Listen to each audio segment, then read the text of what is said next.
ನಮಸ್ಕಾರ, ನನ್ನ ಹೆಸರು ಆದ್ಯ ಪಾಠಕ್.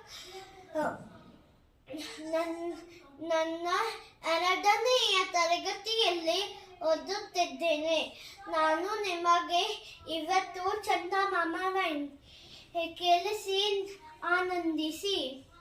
ಚಂದಮಾಮ ಓಡಿ ಬಾ, ಚಂದದಿಂದ ಆಡುವ, ಮುಂದೆ